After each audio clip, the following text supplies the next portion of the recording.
Olá pessoal, sejam bem-vindos à parte 2 do conteúdo da terceira semana da disciplina Língua Portuguesa 3. Eu sou o professor Luizano Mendes de Souza e vamos falar na aula de hoje de dois temas, a antonímia e a contradição, que são dois temas bastante relacionados entre si, como nós veremos. Tá? Antônimos, contradição. Certamente vocês já devem ter ouvido falar desses termos em algum momento da sua vida escolar ou mesmo na graduação. Esses termos devem ter cruzado com vocês em algum momento da vida, né? Que a gente tem uma intuição bastante forte, até eu diria, em relação a essas oposições de sentido entre expressões linguísticas. A gente, né, brincando aí com as imagens, entre o calor e o frio, entre o sol e a chuva, entre o dia e a noite, notem como desde muito pequenos as crianças já vão aprendendo conforme vão adquirindo a língua a entender como o mundo e as coisas no mundo são nomeadas em termos de grandezas, como grande, pequeno, quente, frio, perto ou longe, dia e noite. A compreensão dessas oposições vai sendo feita, né, na medida em que a criança vai adquirindo a língua e vai aprendendo a categorizar a realidade usando, né, os mecanismos lexicais para descrever ou relatar essas oposições.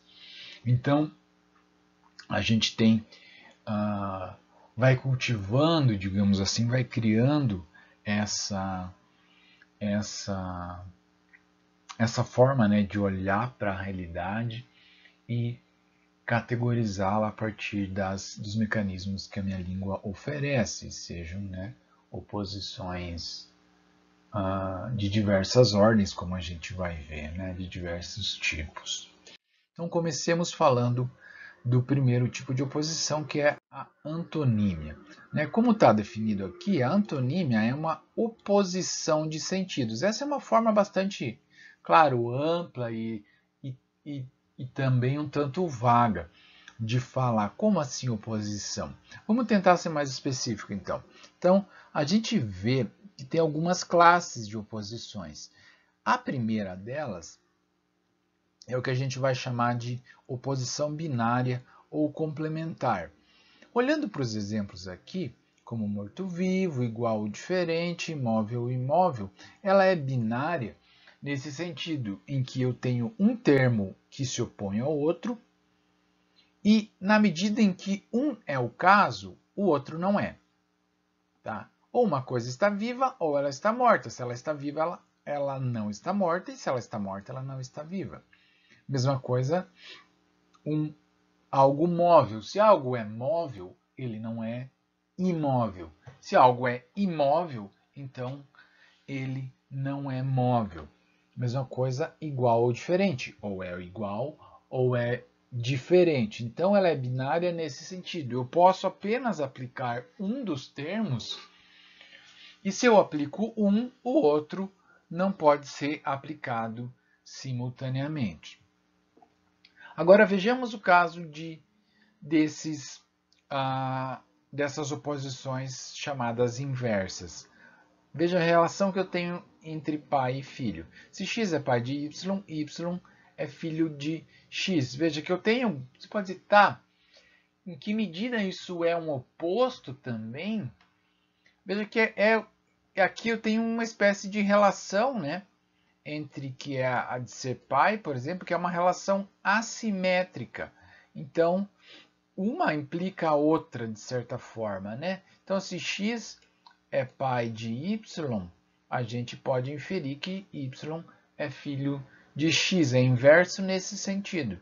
Maior ou menor, de forma similar. Se x é maior do que y, y é menor do que x. Então, eu tenho uma espécie de inferência de um sentido, que é uma significação que eu posso concluir a partir da afirmação de um lado da relação.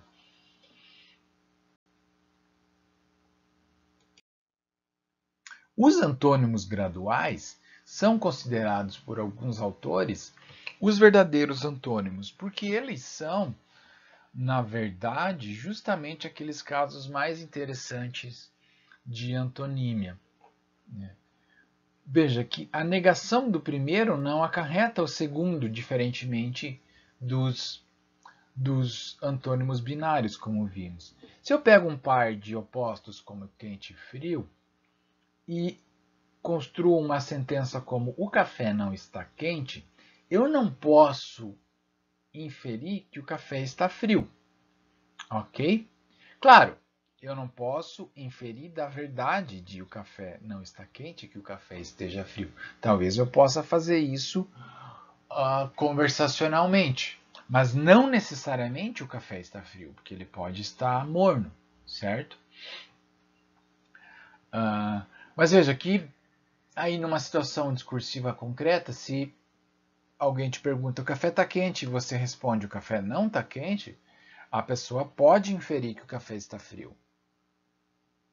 Essa inferência é necessária? Não necessariamente, porque daí você pode responder: o café está frio então? Aí você diz: não, o café tá morno. Então, veja, ela não decorre necessariamente da verdade de o café não estar quente, que o café esteja frio. Mesma coisa com o par alto ou baixo. Se o João não é alto, embora eu possa inferir conversacionalmente que ele seja baixo, eu não posso inferir da verdade de ele, o João não é alto, então, que é necessariamente verdade que o João é baixo, porque o João pode ter uma estatura mediana, por exemplo. Tá? Então, esse é o ponto. A afirmação de um não acarreta a negação de outro, e a negação de um não acarreta a afirmação do outro. Tá? Essa é a grande propriedade dos antônimos graduais. Veja, eles não são então contraditórios entre si. A gente diz que eles são contrários. Veja, eles não podem ser verdadeiros ao mesmo tempo. Eu não posso dizer que o café está quente e está frio. É meio esquisito, não é? O café está quente e está frio, ou o João é alto e o João é baixo. Então é nesse sentido que elas não podem ser verdadeiras ao mesmo tempo. Ou alguém, né, é alto ou é baixo, mas ao mesmo tempo poderia não ser nenhuma das duas. Nesse sentido, então, é que ambas podem ser falsas. João poderia ser nem alto nem baixo, ele pode ter uma estatura mediana. O café poderia estar nem quente e nem frio, poderia estar numa temperatura morna ou tépida ou algo assim. Ok? Então veja, se a gente pensar com cuidado, vai perceber que é isso mesmo. Puxa, eu não posso dizer ao mesmo tempo que o café está quente e está frio. Ok? Mas, ao mesmo tempo, pode ser falso que o café esteja quente e pode ser falso também que ele esteja frio. Então, como está o café? Ele pode estar no meio termo entre essas duas coisas. Então, uma grande característica dos antônimos graduais é que eles têm esse meio termo em que as entidades podem se enquadrar. Veja que a oposição entre quente e frio, você pode imaginar na escala de temperatura que de um extremo eu tenho quente, lá no outro extremo eu tenho frio, e eu tenho uma região ali no meio dessa escala de temperatura em que as coisas também poderiam se enquadrar. Mesma coisa o alto e o baixo. Na escala de altura, eu tenho alguma coisa, eu tenho uma região da escala onde estão os objetos definitivamente altos e no outro extremo eu tenho os objetos definitivamente baixos e uma certa região ali no meio da escala onde estão aquelas coisas que não são nem definitivamente altas nem definitivamente baixas. Tá? Claro, a valoração do que de fato conta como quente ou frio, ou como alto baixo e outras propriedades graduais similares, isso depende muito de valores contextuais. O que naquela situação eu estou entendendo como alto ou como baixo? Pode ser, sei lá, alto para um prédio, alto para uma criança de 10 anos, alto para ser um jogador de basquete. Então a gente pode assumir que existem diferentes padrões ou valores contextuais que me delimitam o que eu estou contando como alto, o que eu estou contando como baixo, o que eu estou contando como quente, o que eu estou contando como frio. Ok? Então, os antônimos graduais têm essa propriedade de dependerem do contexto para delimitarem o que conta, né, como se enquadrando dentro de uma categoria ou outra.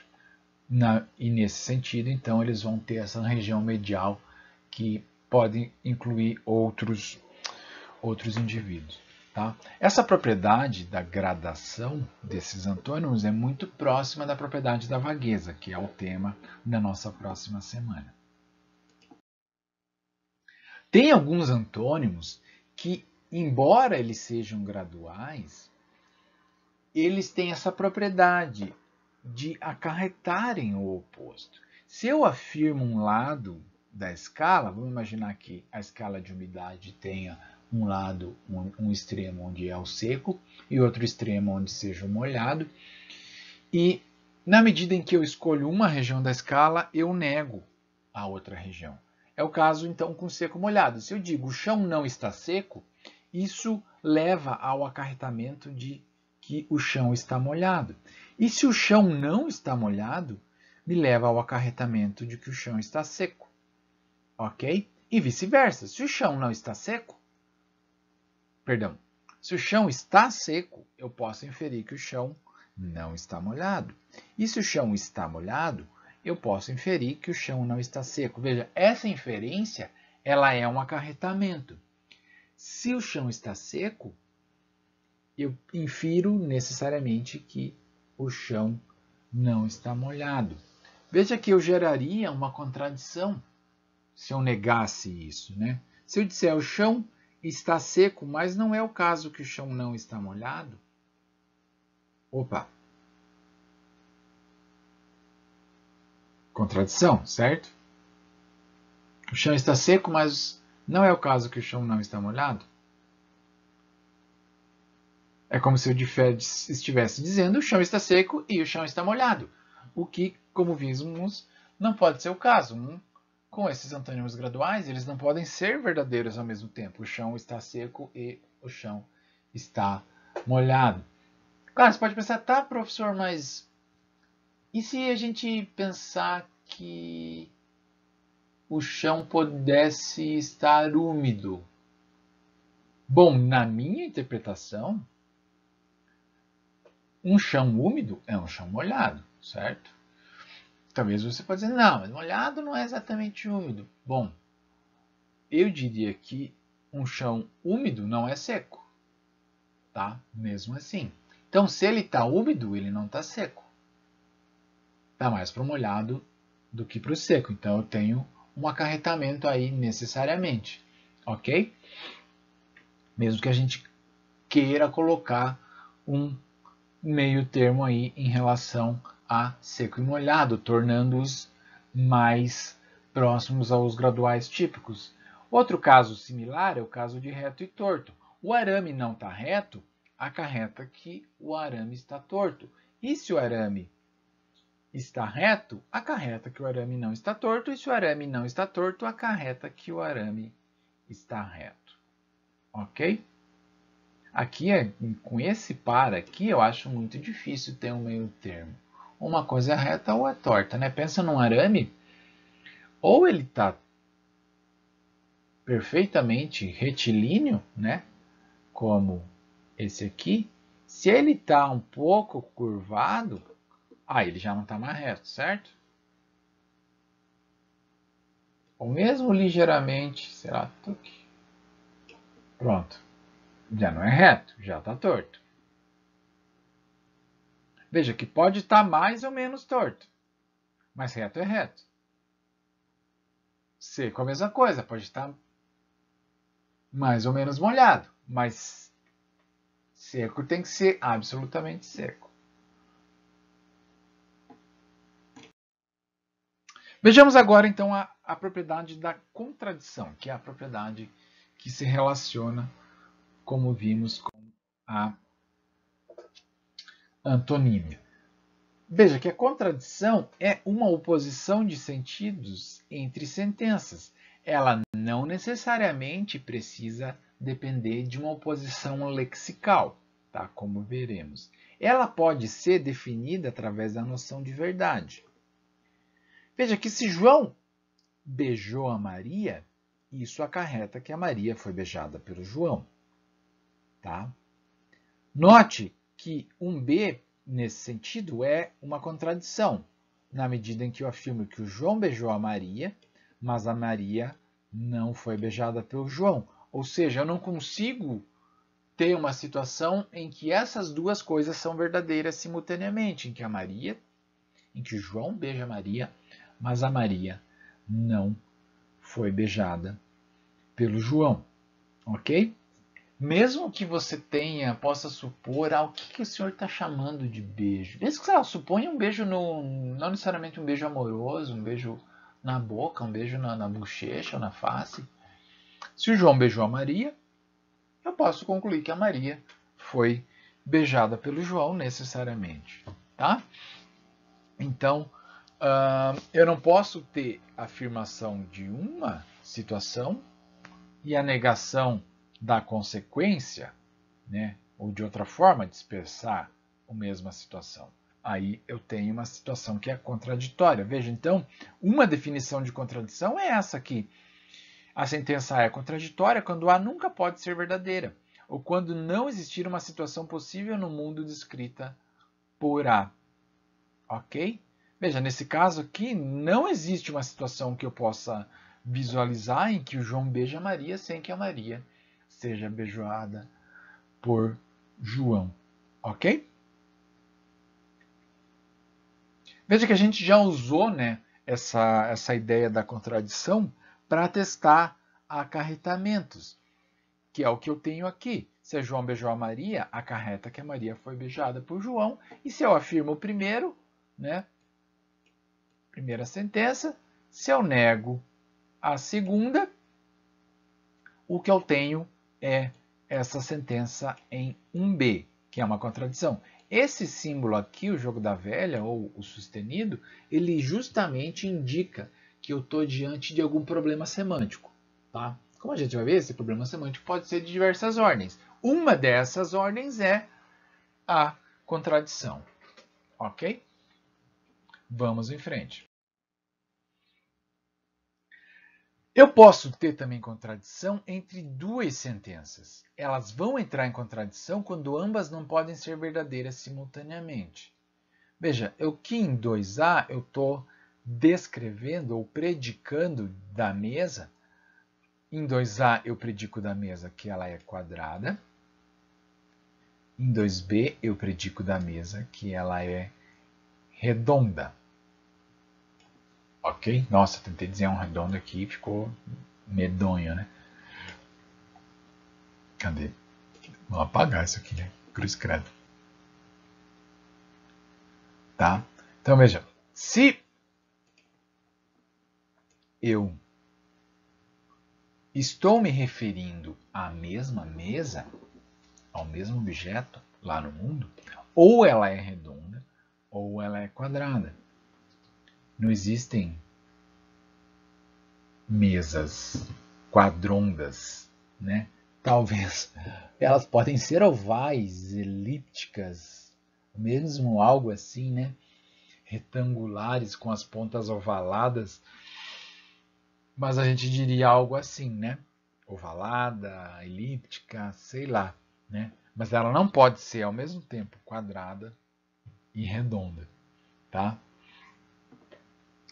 Veja então que aí eu posso ter a definição de contradição estabelecendo uma relação entre sentenças, tá? Então essa é a característica que a gente quer, né, mostrar com esses dois casos aqui. Eu não preciso que uma contradição exista necessariamente em relação a uma sentença só, mas uma sentença vai contradizer outra, né?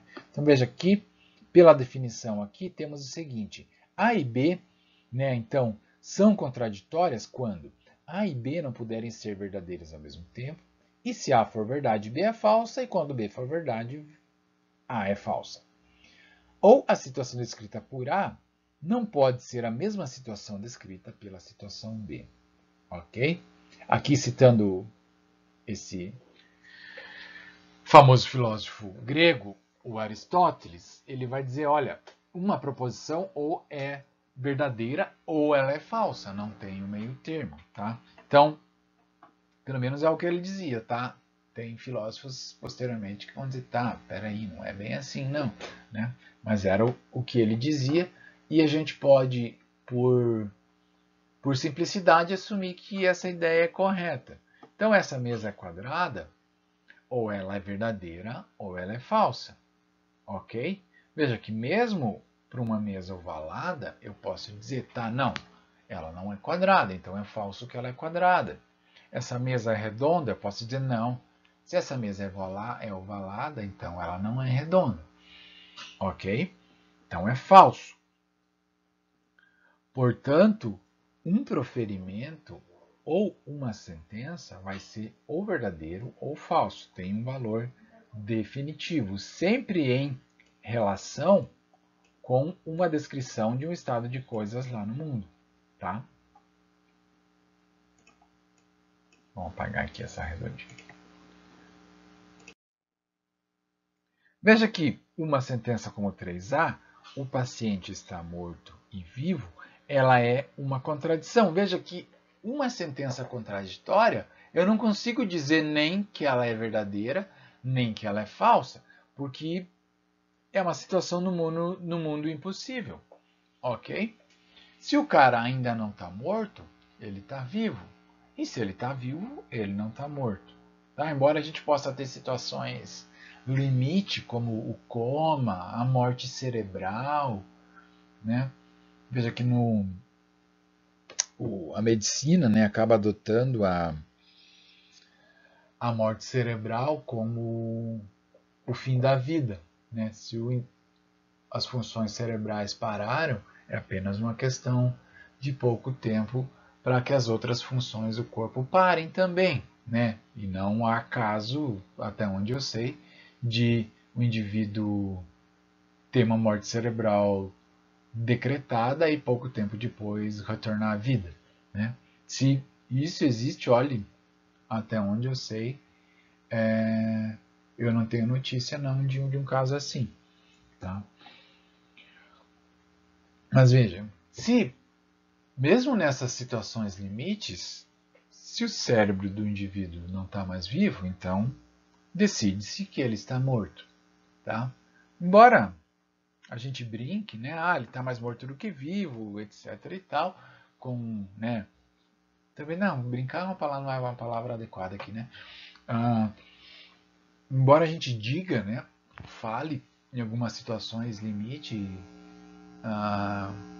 para se referir a essas situações em que talvez o indivíduo esteja tão doente que esteja mais morto do que vivo, ou esteja ali no meio termo, né, mais para lá do que para cá, também a gente diz. Mas veja, o importante é sempre ter em mente isso assim, né? O que a gente diz, as palavras que a gente usa para falar dessa situação limite. Acho que raramente a gente diria, o paciente está morto e vivo. A gente diria algo como, o paciente está mais para lá do que para cá, ou o paciente está mais morto do que vivo. Mas a gente não diria, o paciente está morto e vivo. Mesmo os zumbis, né? Os zumbis, eles são criaturas mesmo míticas, assim, né? Nesse sentido, fictícias, Mas eles são criaturas que estão mortas, mas eles vivem algo que não é de fato vida, né? Porque eles não voltam à vida que eles tinham, eles não têm consciência do que fazem, né? O zumbi, pelo menos o zumbi estereotípico, é um camarada sem emoção, é um camarada que simplesmente fica andando para lá e para cá querendo comer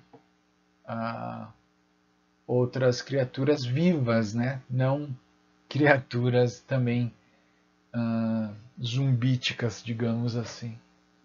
Tem uma, tem uma coisa peculiar, né, nos zumbis, pelo menos nos zumbis prototípicos, né?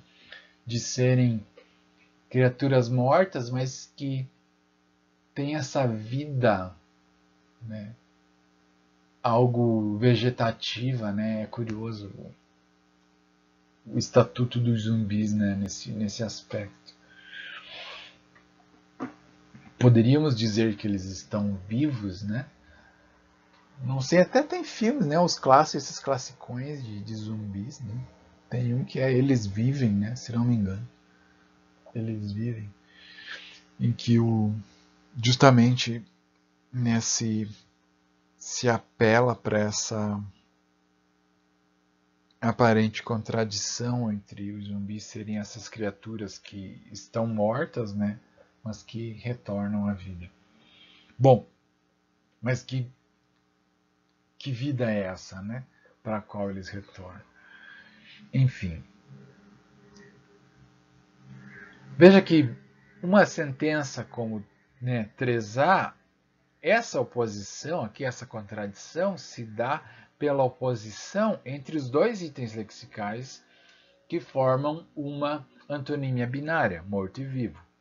3B, este homem, eu tenho uma antonímia um pouco diferente. Este homem é pai de José e também é filho de José. Veja que agora eu tenho aqueles antônimos que são, na verdade, inversos, né? As diferentes moedas, né? As diferentes faces, melhor dizendo, de uma mesma relação. Portanto, a contradição se dá também aqui por essa oposição entre pai e filho. Agora, 3C também, né? A oposição é por conta dessa relação de altura. João é mais alto que Maria e ele também é mais baixo que Maria. Então, essa relação ser mais alto que não pode, né, ser simultaneamente a relação mais baixo que em relação a dois indivíduos. Veja que agora as negações que eu tenho aqui em 4A e 4B se valem da negação. A Maria viajou e a Maria não viajou. Ao mesmo tempo em que eu afirmo numa primeira oração que a Maria viajou, na segunda eu nego essa mesma afirmação. Portanto, eu tenho uma estrutura do tipo P e não P. Então, não existe nenhuma situação em que uma sentença como essa possa ser verdadeira. Ou 4B, o menino comeu o biscoito e o menino não comeu o biscoito. Eu também estou negando algo que eu acabei de afirmar anteriormente. Isso também me gera uma contradição. Outras formas de eu construir contradições é negar algum traço de um item lexical. Veja, em 5A eu tenho o seguinte: meu irmão mora em Paris, mas meu irmão nunca esteve em Paris. Veja que morar implica, né, ou acarreta, até a gente pode dizer, estar em Paris. Para eu morar em Paris, se eu moro em Paris, eu estou em Paris e eu estive em Paris. Então, eu construí essa contradição negando um traço do morar. Mesma coisa com 5B. Eu viajei de avião, mas eu nunca andei de avião. O que eu estou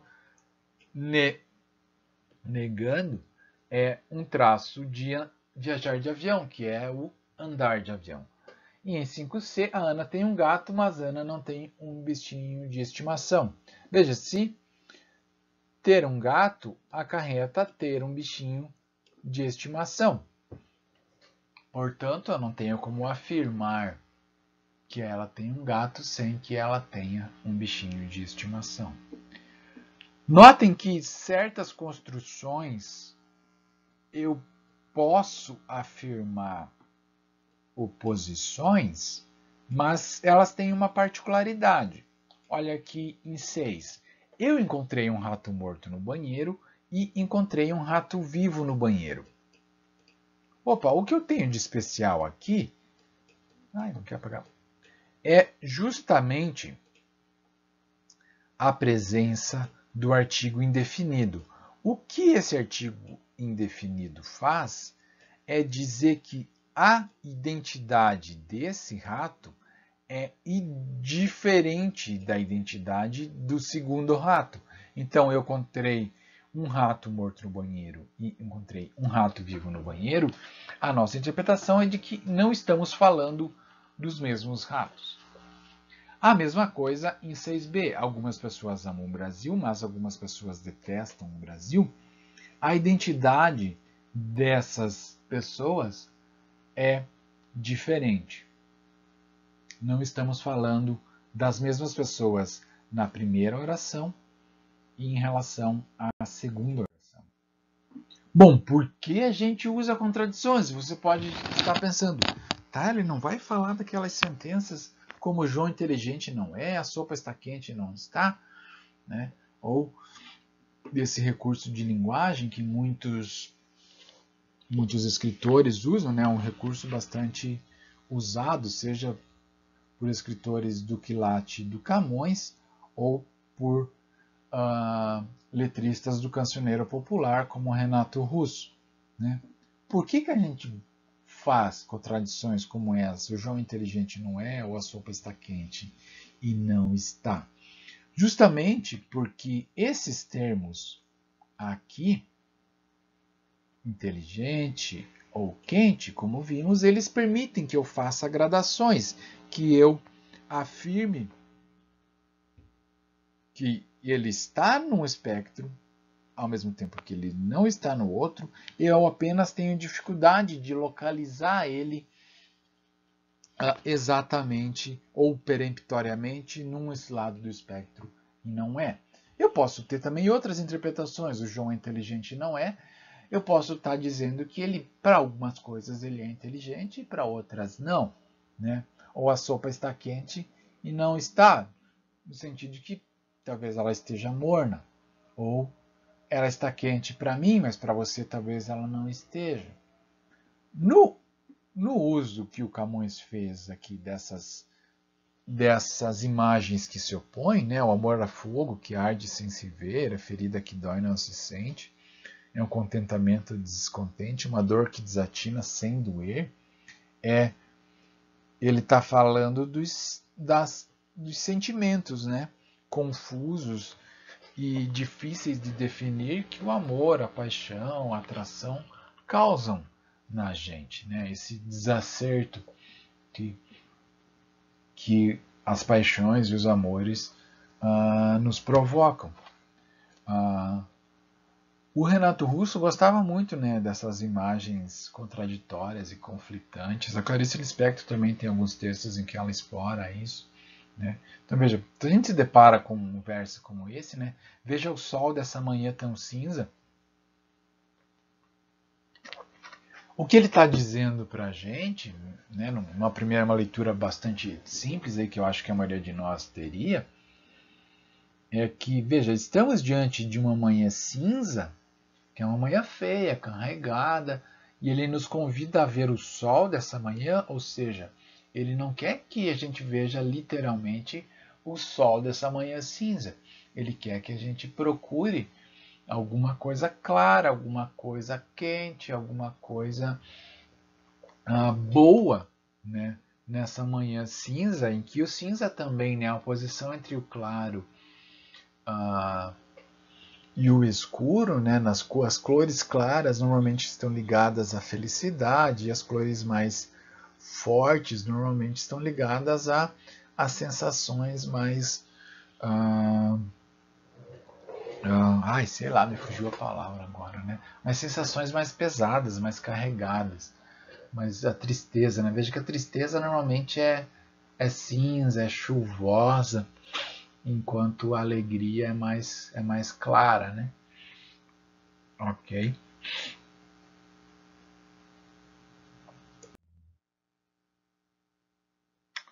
Tá.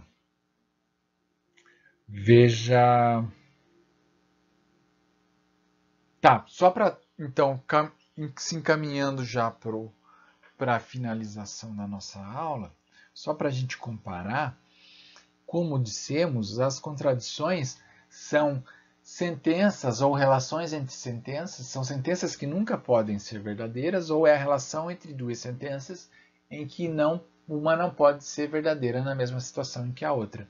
As tautologias, por sua vez, são sentenças sempre verdadeiras em todas as circunstâncias. Isso quer dizer que eu nunca consigo imaginar uma situação em que ela seja falsa.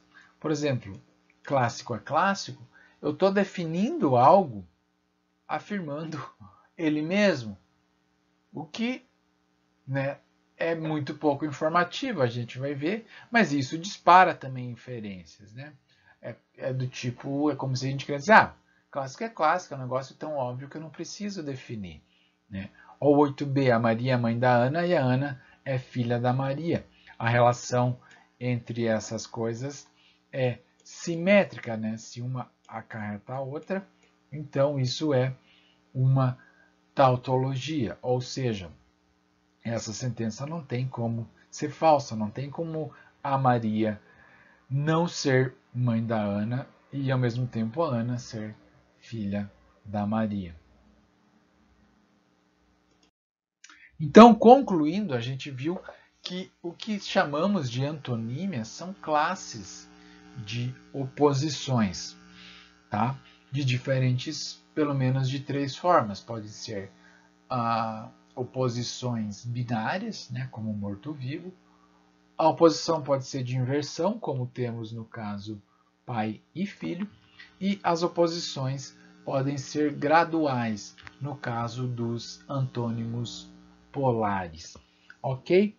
A definição de contradição, pelo menos de 2 formas. Uma sentença contraditória é aquela sentença que nunca pode ser verdadeira, ou eu posso ter uma relação de contradição entre 2 sentenças, em que, na medida em que uma é verdadeira, a outra necessariamente é falsa e vice-versa. Ok? Então, era isso e nos vemos na próxima parte da aula. Até lá!